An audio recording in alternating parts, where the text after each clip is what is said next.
I'd like to start by saying my dad croaked 6 months ago, and I've never been happier. So thank you, Dad, and thank you, Abraham, and thank you, me, because it brought me to myself, and I'm so grateful. Those are the best words, because I cared about him, so I kept looking for him. And since he was in a different place, a different vibration, I had to shift up a little bit in order to find him, and finding him has caused me to find a whole lot of other wonderful things. Absolutely. And it was the weekend a month ago that I held my own personal ceremony to spread his ashes, and that's the weekend I was introduced to you. So for a month now, every day, and I plugged in quickly. I got it. I mean... That's because you were never far away from it. Yeah. So when I'm in that space of clarity and that infinite abundance just pulsing inside of me, whatever debt is on the paperwork doesn't even matter, because infinite abundance is flowing, and I trust that and I feel that. So I know that place of clarity, but I have let go of my story, but the prior version of me, my sexuality has been very dormant, and I am opening myself up sexually and fully, and I'm being very mindful of how I say this, because you say I'm working on it, not working on it anymore, it's unraveling. But when I'm in that place of clarity, I'm not quite clear on what I'm inviting in, so I can be that rocket of desire. That's because you're doing what so many people do. Okay. You're wanting to jump into action rather than enjoy the unconditional emotional for a little while. Because once you're steady in the emotion of it, the rendezvous and the situations and the impulses will all just naturally follow. So it's a little bit about not getting the cart before the horse. It's a little bit about being willing to allow the emotion of it to be enough for a while.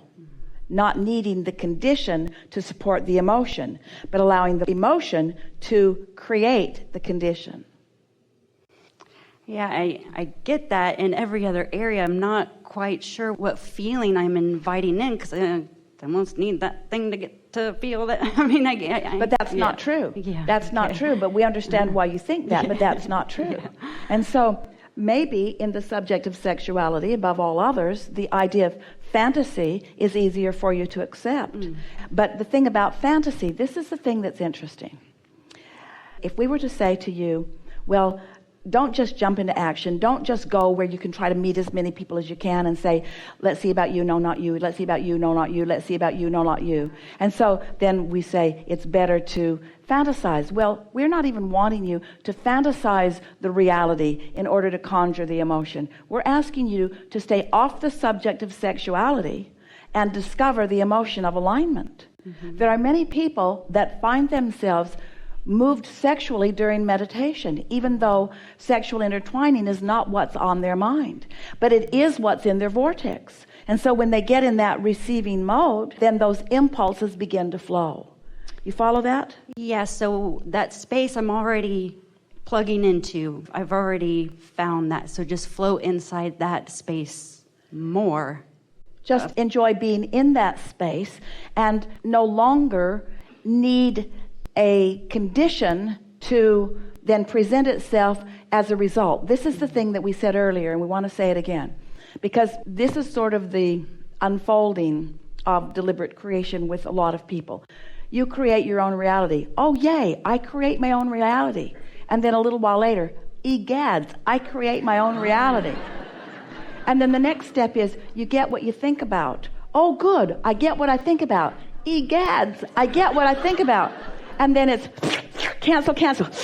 Don't want the universe to get hold of that. Don't want the universe to get hold of that. And we say, take it easy. It's okay. You have to really practice a vibration before your attraction power will bring something to you in a strong, manifested way. And then we say to you, you create your own reality, and what comes back to you is what you broadcast out. And so as you are broadcasting, as you are looking for alignment, not looking for financial abundance and seeing alignment as the way. Not looking for a sexual partner and seeing alignment as the way. You're looking for alignment. You're looking for alignment because you understand that there's a step 1, 2, 3, and that there's a difference between step 1 and step 3. And step 1 has created the reality of it, and step 3 will bring it about. So if you're asking really hard for something that you want to receive, you hold yourself unnecessarily in the step 1 mode. In other words, when you keep looking for it, when you keep asking for it, when you say, where is it? I want it. Where is it? I want it. Where is it? I want it. Where is it? I want it. Where is it? I want it.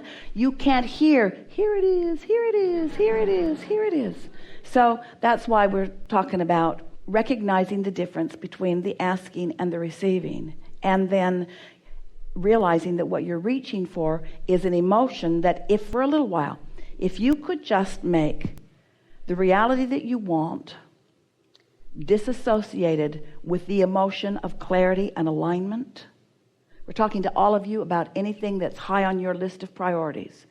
If you could realize it's not about the thing you think it's about about alignment, which is easy for you to accomplish, so much easier, so easy that you could do it in 5 minutes of soothing self-talk. If you could just soothe yourself into alignment and soothe yourself into alignment, then the impulses that will lead you to all of these delicious manifestations will begin to occur to you. So let's say it in another way. Don't try to force your impulses. It's like pushing a noodle. Don't try to do that. Don't try to force your impulses. Just align. Do you believe that life has caused you to put it in your vortex? That's the first question that we've got to ask you. Do you believe it's in the vortex? Do you believe that there's a vibrational version of everything you want, all queued up, ready for you to start hearing the call? And do you believe that the perfect life is going immediately and directly to everything you want? Or do you think you might enjoy the journey of receiving and getting impulses and watching it unfold? There's such a lovely journey. Esther and many friends went to Seattle a week or so ago and got on a cruise ship and went to Alaska. And they had a wonderful time, and then they came back into the same port, to the same dock, and got off the ship. And we were teasing them in the beginning of the cruise that, so you got on the ship and you're going to get off the ship, and so if you were really doing what most people would do, you just get on and get off, because your destination is Seattle and you're already there. So why bother going? Why go? Why waste your time? Why not get right to the end of this journey?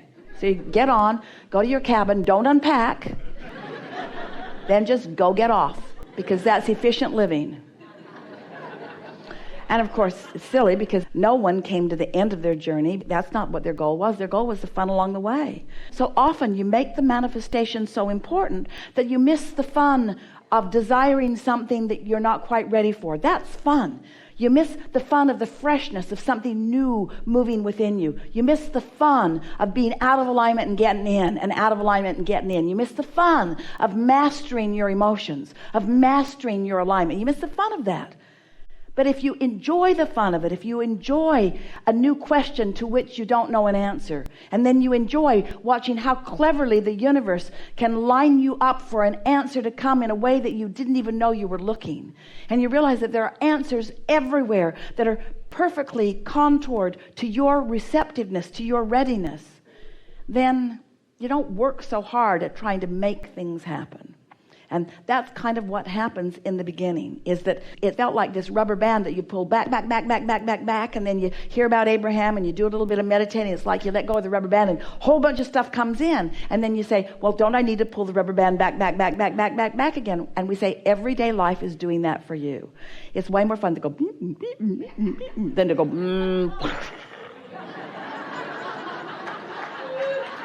Just let life keep coming to you and keep enjoying it as it comes.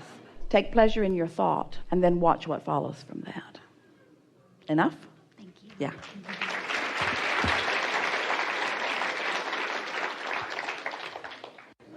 Thank you. I'm not really sure what I want to ask.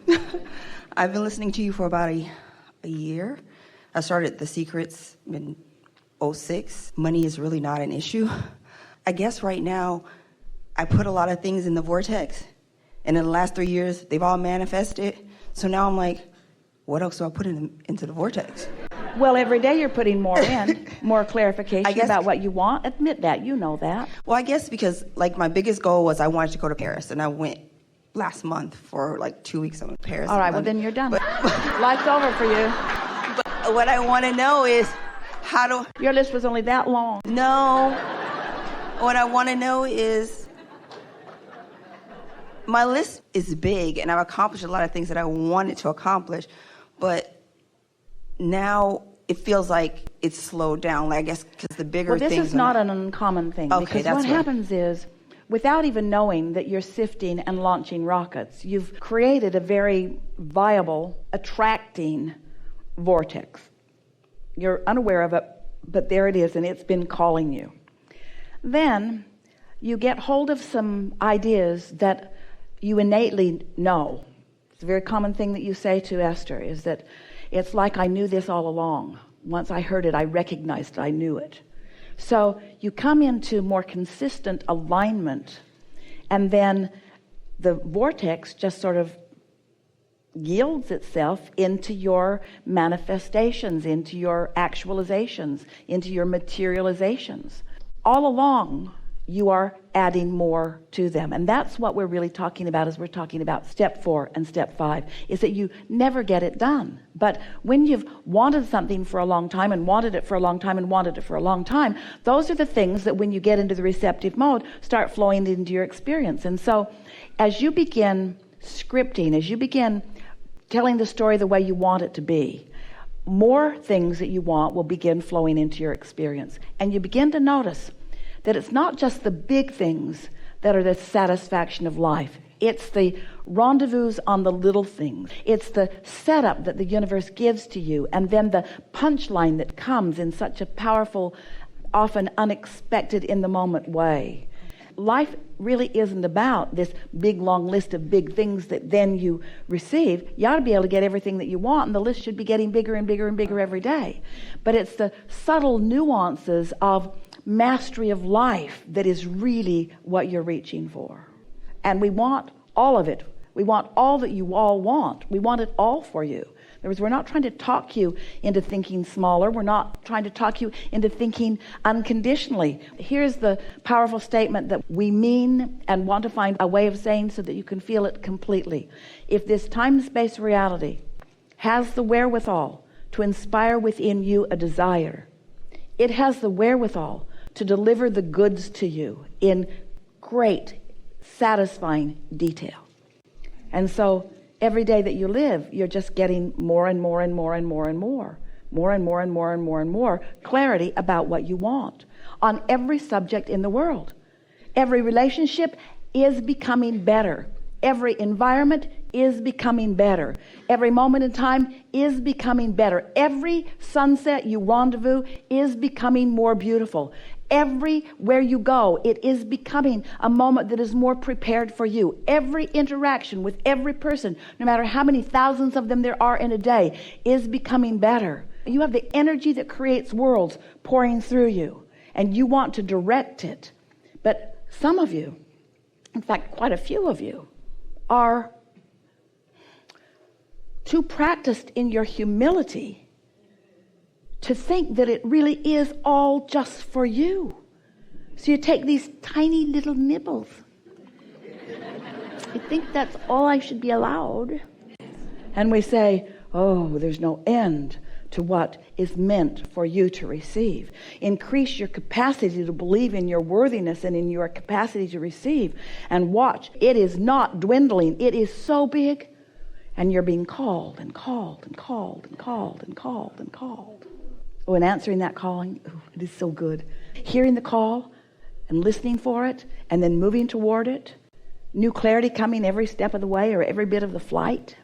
So I'll just keep listening for it. Keep listening, and don't be hesitant about your desire. Now, you don't have to speak it out loud, because there are people around you, around all of you, who don't understand this. And so then they just think you're greedy, and then you think that they think that you're greedy, and then you shut it down. And so it'll go better for them and therefore for you if they say, what do you want? You say, I just want to be happy. They don't begrudge you that. They don't say, oh, you greedy one.